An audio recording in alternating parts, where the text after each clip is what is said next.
So now we take a look at definition of functions, the features, and what are different ways of creating them in Python.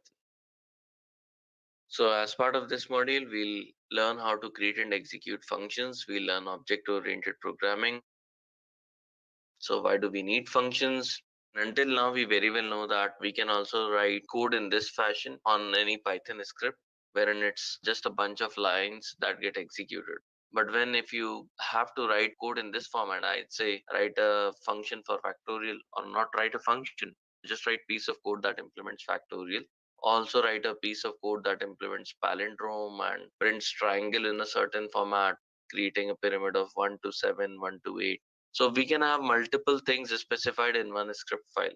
But if you write your code in this form without organizing it in functions, whenever you'll run the script, it will execute all these features at once, like factorial, palindrome, pyramid, whatever you are printing. Secondly, if you have to debug where or what are the lines that correspond to the factorial code, you'll always have to hunt around and see where did it start and where did it end. So often a good way to deal with these kind of problems is to organize your code. And when we say organize, that means why not give certain lines of code a name that is meaningful enough to explain what that piece of code does. So in this case, if we say define factorial and then write all of this code under that definition, that means these lines of code will generate a factorial of a number, and we just have to pass an input. So that way it's easy to refer that in future, and also it becomes more reusable and easy to debug as well. So that means we should learn how to create functions in Python. And what does the syntax of function look like? We use the keyword def is for define, followed by name of the function. In this case, print name is the name of the function. Open and close parenthesis, colon, and this requires indentation to be followed. So all lines corresponding to the function should have at least one indent, tab, space, or corresponding indent that you have decided for all your files. Now, these parentheses may take arguments as input from the user, or they may just be left empty if they already know what values they would be dealing with, and those are kind of static in nature. So if we write our first function, in this case, we do pass a bunch of parameters here. But what if we define a function like this? Define process, and we say read pointer, open this file, say open miscellaneous new test.json in read mode, and we say for line in RP, and we say print line. Once we are done with it, we say rp.close. So as part of this function, we are not taking any arguments from the end user. Every time it is going to open test.json, print all lines from test.json, and then close the file and come out of it. However, you can make your functions more flexible. If you want to utilize this for reading any kind of file, you can rather choose for getting file path as input from the end user, and then say open that file path, and you can make it more robust as well. You can say if os.path.exist, so if this file path exists, only then you are going to perform all this. If it does not exist, then to avoid any error, you have already put a check in place. So this way we can create functions, make them more flexible and reusable, not only in terms of revisiting them and excusing them, but rather making them more flexible in terms of passing the parameters and then reusing the same function to operate over different types of objects. So this is how we get started in defining functions in Python. Then extending that further, we define a new function called add, and we take multiple parameters as in. So we want two numbers for add function to run, and instead of defining one parameter like file path in process, we say n1 and n2 as two numbers in add function. And what we do within add, we just return the sum of those two values. So we have created this add function, and we are using input function to take input from the end user.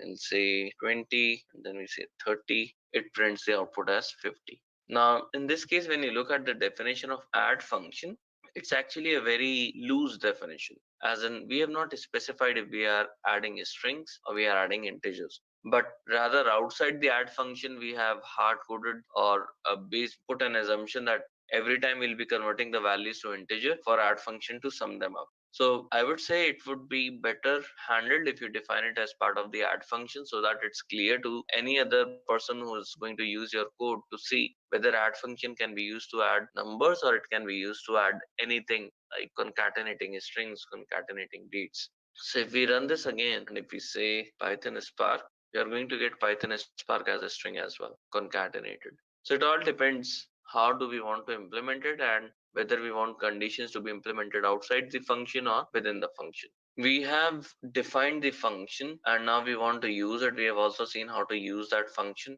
You can now just call add 3 comma 4 and it's going to add the values. You call add Python and Anaconda, it is going to add those values. So without any type conversion, it's going to simply add up the values. If you're passing two numbers, it's going to add those two numbers. If you're passing two strings, it is going to concatenate those two strings. Let's verify this. Let's verify this as well. And now let's verify one more case wherein you say add 3 comma Python. So in this scenario, it will fail. It says that greater than symbol is not supported between instances of integer and string because we are checking if n1 is greater than n2, if n1 is less than n2. So in those scenarios, add function is not going to return any value. Now coming to some of the built-in functions. So the function that we have written just now, the add function and the process function, those were defined by us and we call those as user-defined functions. So that was our first function, and then followed by this, we will now learn different forms of passing arguments to a function. We say function arguments and we'll get started with that. So first we'll cover different aspects of user-defined functions and then we will touch upon different ways of passing arguments. So we have looked at functions that we have written and for returning a value. You could also write a function, define new, and then let's say this takes A and B as input and you just say return without returning anything. So there could be one variant that returns a value, second variant that returns but does not return a value, and there could be third that may or may not take any parameters and at the same time just says print hello world. So this one is not even attempting to return anything. So we can very well have functions like these. And when you call new and third, you should print and we say new 1 comma 2 and we also print the output of third. So we are calling both functions in a single print statement and let's see how does the output look like. So it prints hello world, and since none of the functions are returning anything, the reason we see hello world prior to our print statement is it calls new and it calls third in one single print. While both are called simultaneously, the output of this print within the third function gets printed hello world. And because none of the functions are returning an actual value, third one is not returning, not even attempting to return, and the new one is attempting to return, but it does not return any value. So both turn out to be none. That's equivalent of null or empty, definition of empty in Python. Now, coming on to function arguments, and we'll touch upon lambda and the built-in functions after covering function arguments. So let's say you want to write a function that takes three inputs and you want to print that. We define that function as fun at the moment, and then we want to call fun function in multiple ways. So I'll first use a very common and conventional way of calling it, that is function fun and passing 10, 20, 30 as input. Nothing else is getting executed in this block. So this takes three arguments and we are passing three values 10, 20, 30. That's pretty simple. Now want to split it so that we don't have to scroll often. So when we get this as the output, now let's say you want to pass 10, 20, 45 as the values, but then you want to assign it to the arguments explicitly. So that means you can also call your function in this form wherein you can say a is equal to 10, b is equal to 45 and c is equal to 20. The benefit of this notation is you don't have to follow an order. So there are different ways in which these arguments get interpreted. The first way is called positional notation, wherein we were passing values 10, 20, 30, and we saw output was also 10, 20, 30. That means 10 got assigned to A, 20 got assigned to B, and 30 got assigned to C. The values were read from left to right, and the arguments were also read from left to right. So the values were mapped to all the arguments. So leftmost value to leftmost argument, and similarly rightmost value to the rightmost argument. So in this case, it is very important that we pass as many number of values as the arguments. So if we pass 10, 20, 30 and 40 instead of just passing 10, 20, 30, it fails. It says function takes three positional arguments, but four were given. So number of values should match the number of arguments. The second way of calling a function is we assign values to respective variables, and in that case, the positional notation does not come into picture. So if you try to draw an analogy here, this is very much similar to the features that we have learned on lists and dictionaries separately. We learned that until list, everything was being followed in a positional order. We can access elements in list using a positional notation by specifying index and slice. We could do that on tuples, strings as well. But dictionary onwards, we learned that positional notation had no relevance and values can be retrieved by specifying the key against which we want the value. Similarly, in this case, when it comes to passing arguments, you can take the argument name and assign a value to it, and the order does not matter. So the second form of calling fun is called keyword notation. And when we execute this, we see 10, 45, 20. So we said B is equal to 45, but that was specified at last, and C was specified prior to B. And now the third form of calling function in this case is we are passing all three values that are definitely required, and we are passing two additional key value pairs. Let's see what happens in that case. So it again returns an error saying got an unexpected keyword argument D because only A, B, and C are defined in the function definition. Now, this was plainly speaking about a function definition that requires all values to be specified. So there are four type of value specifications on function arguments. So there are four specifications. One is non-default arguments. That means we have to specify a value. So say specify a value for every argument. And default arguments default to the value specified. So in this case, let's say we want C to have a default value of 100 and A and B we do not specify value. So how do we interpret this signature or how do we read it? We say A and B are non-default arguments and C is a default argument. That means if we pass value to C, that will override the default value. But if we do not pass any value for C, then it will fall back to its default value. So does that mean that we can even call this function now with just two values if we have the provision of not passing value for C? So let's try this and say 10, 20, and 30 first of all to see what output comes out. So C takes its actual value that we have passed, but instead of 30, let's call function one with just two values, 10 and 20. So it falls back to default value of C. But then I realized instead of C, why not have default value for B and let A and C be non-default arguments? That means value to be specified. So does that mean when we pass 10 and 22 values, so 10 will get assigned to A and 20 will get assigned to C and B will take its default value? Let's see this. This will fail. So when it comes to function specification, it mandates that we follow this order. First of all non-default arguments should be specified separated by comma, followed by all default arguments. So this requires B to be specified in the end. If we specify that in between, somehow Jupyter does not show you that it's a syntactical error. But if you try it on PyCharm, so if we write this, you could see there is a red underline near C and it says non-default parameter follows default parameter. So C is non-default and is specified after default value, which is not allowed. So it corrects you then and there itself. Jupyter does not have that ability. So in such cases, all non-default parameters should be specified before default parameters, even if you think that default parameter should be somewhere in between, but you have to follow this order. So it will not go by the naming convention or the line of parameters that you want to put up, but rather you should decide what is it that you mandatorily require as input from the end user and what is it that you can default to.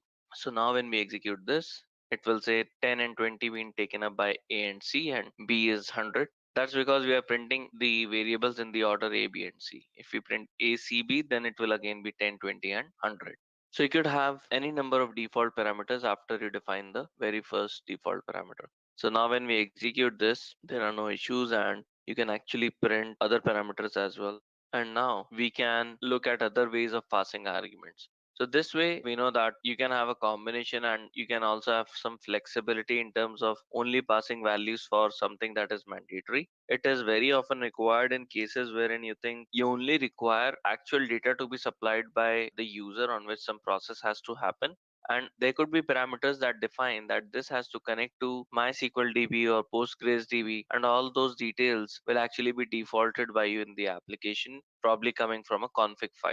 So that way user don't have to worry about passing those additional values. User would only pass values for the non-default arguments. Similarly, you can have a method like this that says format name, first name, last name, and then you define the format. It should be printing either first name, last name. So if you say if the name has to be printed in the reverse order, you print last name followed by first name. Otherwise, you print first name followed by last name. Middle name is not made mandatory. So you have to have first name and last name. Middle name can be defaulted to none. If user supplies any value, it can be utilized, but at the moment we are not.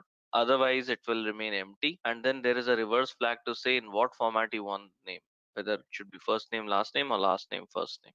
See, you can try this function by saying print format name Python Spark and reverse is equal to true. So that prints Spark Python. And if you say don't specify the reverse, that means it has to print name in the actual order, first name followed by last name. So Python and Spark. Now there is other forms of passing arguments. What if you want to write a function that can take any number of values? You say pass the word. So you can pass anything to this function. So let's say you have a combination of non-default arguments A and B followed by a default argument name. And then let's say you have a function that has a signature like this and you want to print the type of C and also print the values in C. So in this case, we want to define a function that can take any number of values. So how do we confirm that? Say I don't want to pass anything at the moment and see what comes out. So it shows the output is a tuple and then it prints an empty tuple as well. That means the type of the container holding all these values that we will be passing will be bundled in the form of a tuple and it will also print all the values in that tuple if it has any. So now let's call pass the world with values like 10, 20 and see what happens. So in the second case, it does show 10 and 20. And what if I say 10, 20, 30, 40, and then also want to pass another 10 values by exploding a list. So it passes 10, 20, 30, 40. That's the actual value that we have specified. And then we also want to pass multiple values from the list to be bundled together in one placeholder that is tuple in this case. So using asterisk notation, you can define a variable in your function signature that has the capability of taking any number of values from 0 to infinity. I mean, ideally, that will also depend on the memory capacity of your system to hold those many values. But ideally, if you're not sure what all values can come from the external world to your function and how many of those would that be, then you can define a function like this. And while you look at this function, do you think there is any such function in Python that might have a signature like this? So print is one such function that has such a flexible signature. And now coming to another way of passing arguments. Extending that further, there could also be a signature that can help you pass any number of key value pairs. So in the previous signature that we have implemented in pass the world, if we say A, B, and C, and then followed by that, if I say asterisk P, and I don't specify D, E, F, or anything. If we don't specify D and E and try to execute this, it says it got an unexpected keyword argument D. So even though we are passing additional values for 40 and 50, those are not being accepted by P. The reason is those are being passed in keyword notation and the signature of the function is not flexible enough to have any key value pairs wherein the keys, even if not defined as part of the function signature, could be accepted. In this case, it is only going to accept keys that have values A, B, C, or P. D, E, F will not be acceptable in this case. So how do we come up with such a signature? What if we say one more argument that says you can give it any name. Usually kwargs is the preferred name for such arguments in the function signature that can take any key value pairs. So if you supply A, B, and C with values, those will override these parameters that are already specified. But if you pass any other key value pairs wherein the keys are not part of the function signature, all the will get mapped to kwarg variable. And if we print that, it will show us all those details. So in this case, it prints 10, 20, 30 ABC values, and we are passing A, C, B, D, and E. D and E gets mapped to kwargs, and it shows up those. Since we did not pass any values that could otherwise have been associated with P, we don't see any values related to P. In fact, we are not even printing P. So if we print P, you will get to see it has no values. Now, how do we pass values in such functions that have combination of all these types of parameters? So we have non-default parameters. Then followed by that, we have default parameter. Then we have a parameter to take any number of values. And finally, a parameter to take any form of key value pairs. we do have one such example here. So we have non-default parameter 1 and 2, default parameter 1 and 2, parameter to take any number of values, and then parameter to take any number of key value pairs. So I'll comment out this format name function here, and we will call master with all these values. So you'll have all these values until 70. Followed by that, we have key value pairs K, V, D, and P. So let's see what happens in this case. So 10, 20, 50, 90, they get mapped to non-default and default arguments. Anything after 90, that is 30, 60, 70, since these are plain values and there is no placeholder to take these values, all these get mapped to args argument, because that can take any number of values, arbitrary list argument, and then arbitrary key value pairs argument. So that's the name that we often use for them. So 30, 60, 70 get mapped to args, and that gets confirmed because in the second last sprint we have args 30, 60, 70, and anything after that, all the key value pairs, they get mapped to kwargs. Now what if we change one of the key value pairs to say d is equal to 3 and we are passing d as 30? Let's see the impact. So it says master got multiple values for argument d. The reason is the very first notation that is followed in mapping values to arguments is positional notation. So it will start from left and say 10, 20 definitely mapped to non-default arguments, 50 mapped to df1, and 90 will be mapped to d. However, when it was parsing arguments at the fag end, it also observed that d was specified as a key value pair as well. So in this case, it throws up this as an error.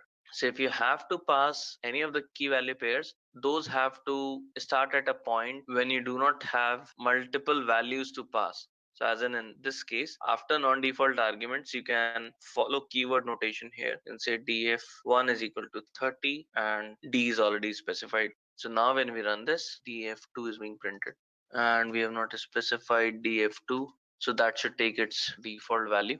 So in this case, 10, 20, 33, 3 as a default value for df2.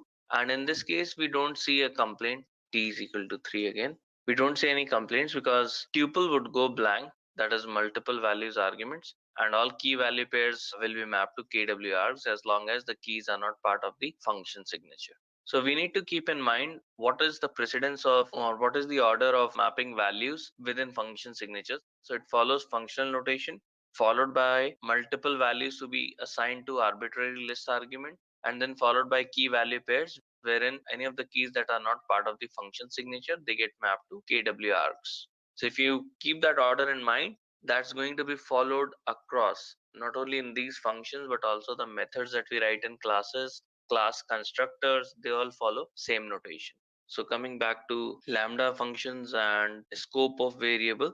So what exactly is a lambda function? So Python initially came up with this concept and it was later made available in other languages as well. Now even there is onus on making Java completely functional. So Java until now has been following object-oriented paradigm, but then there are several benefits as part of the functional paradigm wherein functions can be treated as higher order functions or objects that can be passed as arguments to another function.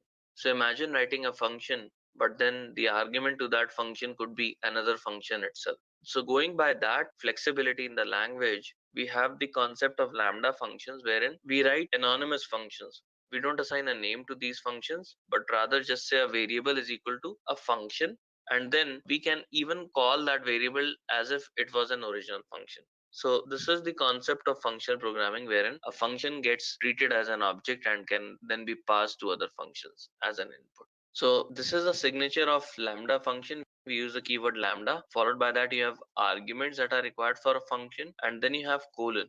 So on the right side of the colon, you have the definition of the function. Now, there are certain limitations when it comes to dealing with lambda functions in Python.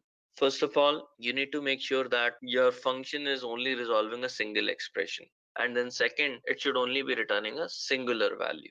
And on the left side of the colon, you have function arguments, that is lambda x in this case. So x is the argument to a function. So if you were to read this in the form of a regular Python function, you will say define square x and then you would say return x square if x is greater than 10, otherwise return x cube. So this is how it has to be interpreted.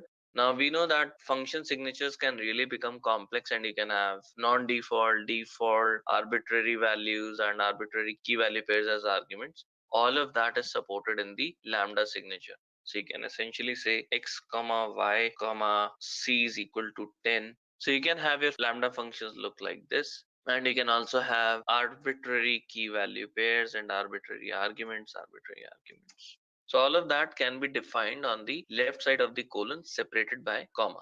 Now, what exactly is the benefit of writing lambda function? First of all, your functions become concise. You can have entire definition of the function in one single line.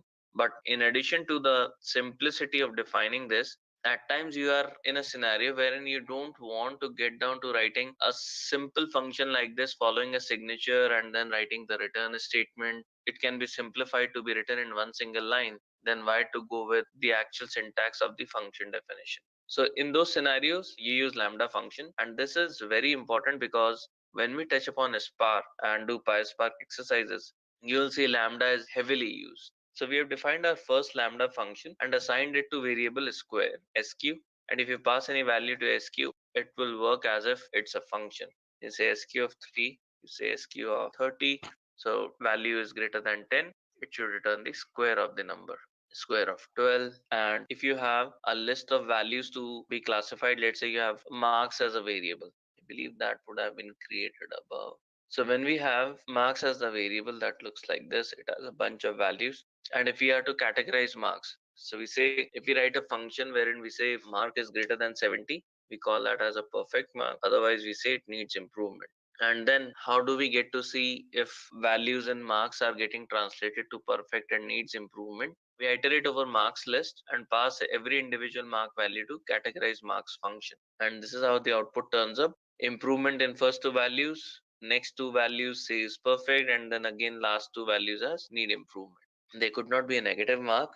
And now we want to simplify this. So we want to implement the categorize marks definition using a lambda function. So how would that look like in lambda? We say lambda x, wherein x will be every value taken from the list and passed as an input to this function. And what do we want to do with that particular value? We say if the value is greater than 70, then prior to the if we say perfect, else we say needs improvement. So lambda functions, first of all, cannot have if statement involving else if as well. It has to be just two forms of if and else that can be followed as a simple expression. And then how do we map all marks to this lambda function? So we use the map function in Python. Map has the ability to say, provide me first argument as the function and second argument as an wherein every value in the iterable needs to be run through this function. So map simplifies our job. So we pass lambda function as first argument to map and second argument as the marks. And map will actually return an object that needs to be iterated to get all the values. So we bundle that in the form of a list to see the output. And when this is run, you will see needs improvement, perfect, needs improvement. It includes the last one as well. Similar to the map function, you can use filter function.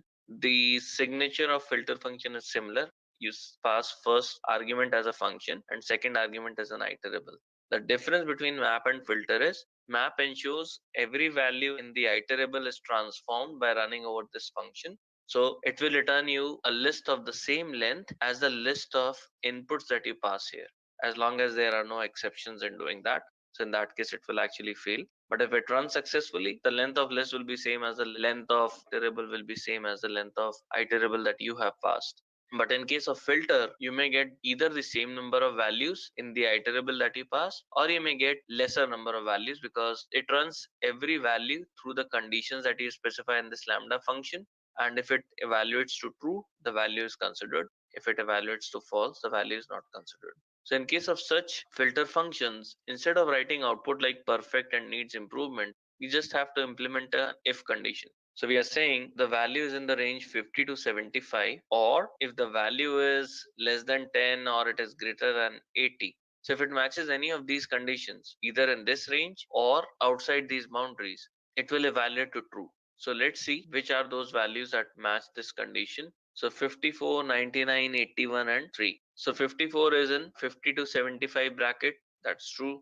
99 and 81 are in the second condition wherein we say mark should be greater than 80. So those are met, or it should be less than 10. So -3. But what about other values like 45 and 12?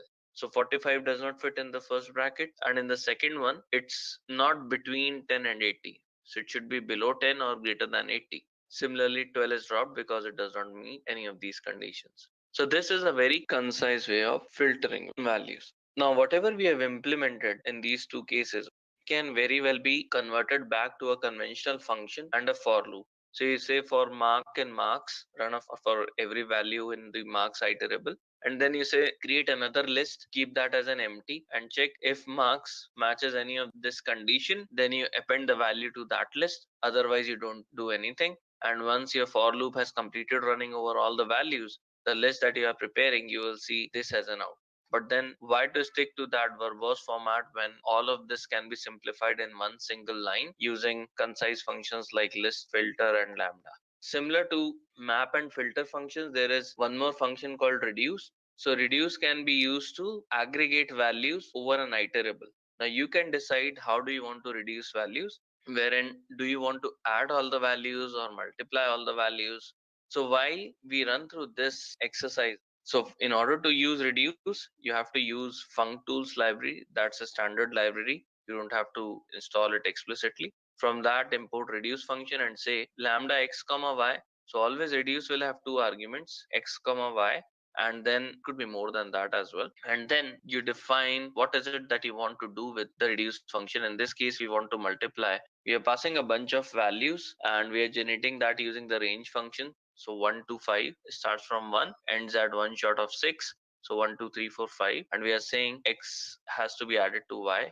But then how does the addition actually work? And how does two values get passed to reduce function? Because until now we have seen only single value being passed in case of map and filter. And we were just passing an iterable. We are doing the same thing in range, but how is it taking two variables at a time?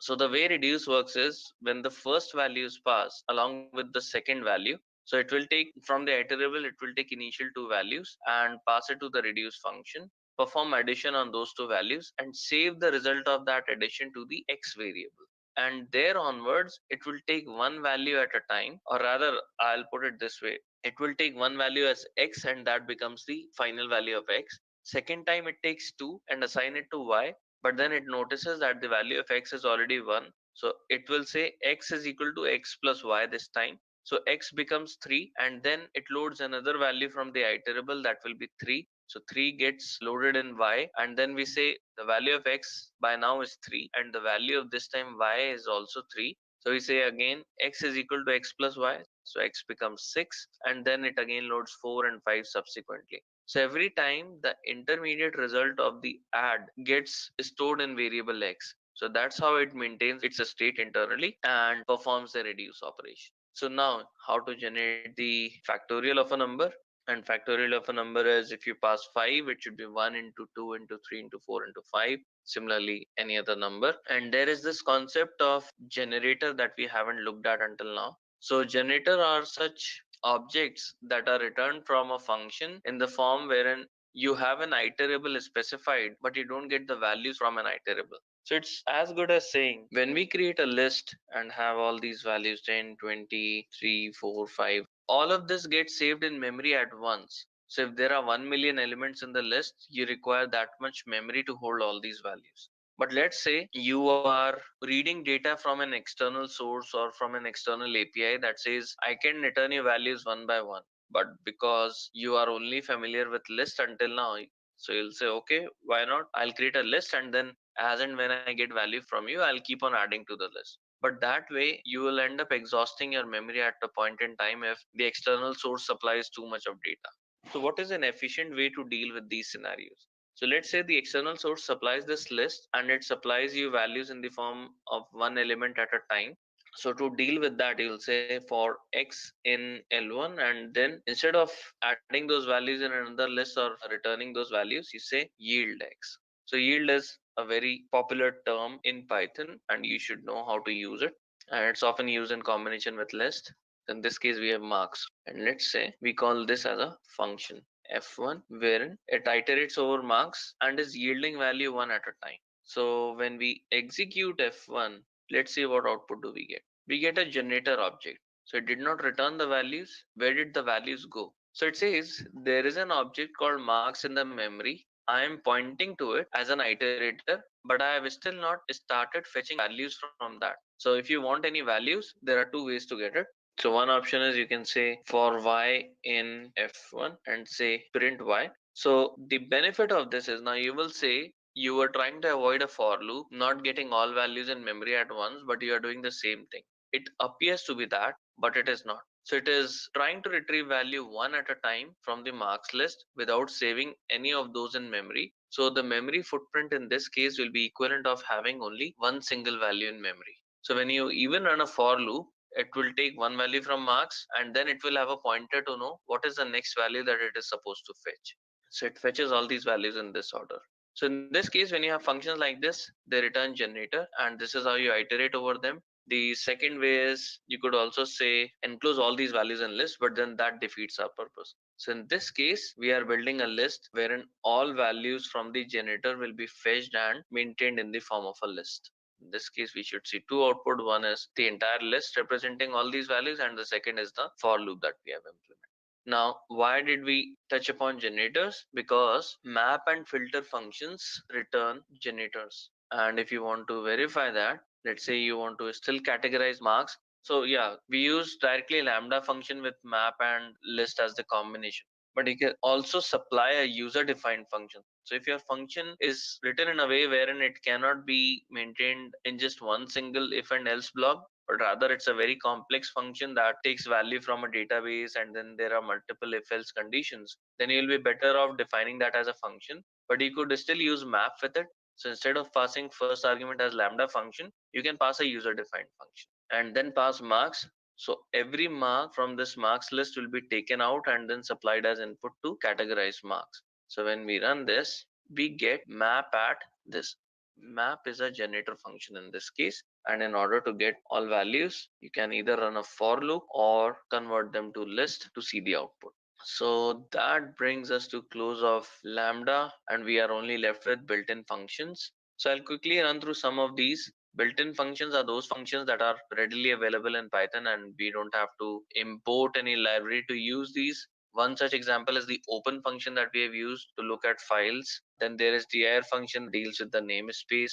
You have absolute function to get the absolute of a value. It converts negative to a positive value.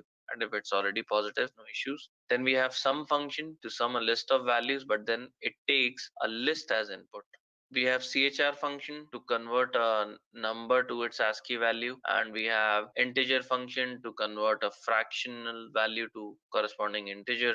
We have any function. Now this is interesting. Many times you get a list of values, but then you want to make sure that there is something that is there in those values that matches a criteria. In case of this any function, the criteria is there a single non-zero value in the list? So if you say any of marks, in fact all of these are non-zero values, so it returns true. And the opposite of any is a strict version of any is all, wherein it checks that all values in the list are non-zero. So even if there is a single value in the list that is zero, it will evaluate to false.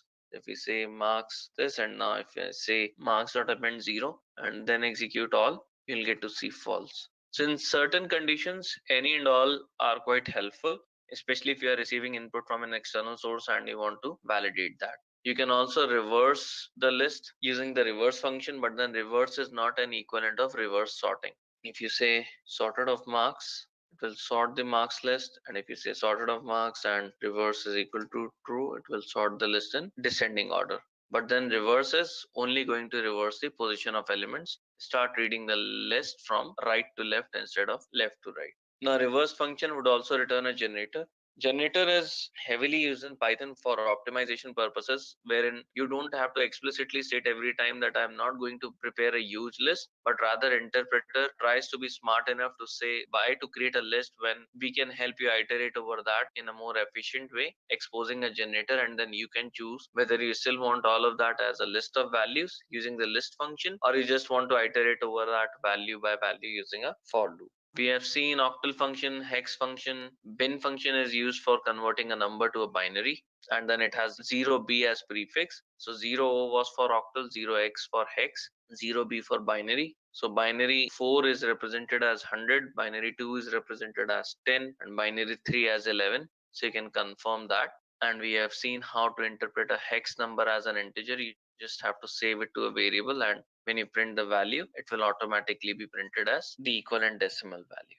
So these are couple of built-in functions and the list is very huge. So Python is an object-oriented language. It's not only object-oriented, I would say it's functional as well. It supports procedural programming also. So Python is an object-oriented language. Because of this, creating and using classes and objects becomes easy. So because of this feature, it supports creation of classes and objects, and data becomes active using this paradigm. Code is reusable and thus lesser code have to be written. Object-oriented paradigm also gives us the ability to simulate real-world events much more effectively as opposed to trying the same thing in procedural or functional paradigm. And programmer is able to produce faster, more accurate and better written applications. So object-oriented paradigm is helpful in several cases and especially in the context of some of the features that we have learned. It helps in simulating real-world events and objects, wherein the other two paradigms do not have as better ability as OOPS has. However, many a times you might only require functional paradigm or functional paradigm might serve the case better as opposed to OOPS or similarly procedural paradigm. So the best part in Python is it does not restrict you to use only one of the paradigms at a time. That essentially means you can have a script that has classes and objects in it. Within classes and objects, you can follow functional and procedural paradigm, or your script can follow any of these paradigms in combination within a single script. So let's see this paradigm as well. The functional paradigm we have already learned through the use of lambda function, and later on we'll combine all three together in one or the other form.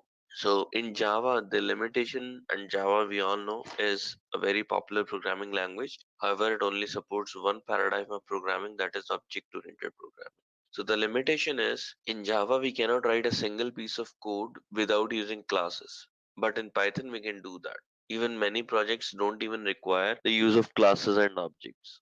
So it's completely up to us to decide whether something has to be written in the form of a class, or we can plainly write a Python script that is just a combination of few functions, or a loose script without even functions, which is otherwise not possible in Java. You have to have classes and objects. So Python is an interpreted language. It executes code line by line, and if the program has some error, the error will be shown when our line of code gets executed, which is not the case in Java. So let's say you have this use case of a multinational company that wants to create employee information sheet that includes attributes like name of the employee, the ID of the employee, and their progress. And they want the progress to be defined weekly and monthly. However, it is easy to infer that when you want to track progress, probably the parameters to evaluate that would remain same on a weekly basis as well as on a monthly basis. And in fact, monthly progress could be an aggregation of weekly progress put together. So if you have to implement such a software in Python, probably you will not have to write code separately for weekly progress or for monthly progress. If you design it well, you can follow object-oriented programming and create a class for tracking progress at a weekly level, and then create a class that is tracking progress at a monthly level, but it could be an extension of the weekly class to say that I'll utilize all the parameters defined herein and basically sum up all the weekly information at a monthly level. So how will it be different to create a separate sheet for every employee? And so first of all, that was one case wherein we want to reuse the code from a weekly progress report over a monthly progress report. And secondly, we do not want to create a progress card for each and every employee separately. So we will create one class to hold employee information and create object of that class for every employee whenever a new record has to be generated for any new employee. So imagine this as iterating over a bunch of employee information records in a database table, taking one record after the other. And as and when you pull information out of the database, you create a Python object out of that. And that object is an object of the employee class that you have created to hold that information. And you pass employee information to another class that is used to calculate weekly progress of an employee. Thanks everyone once again.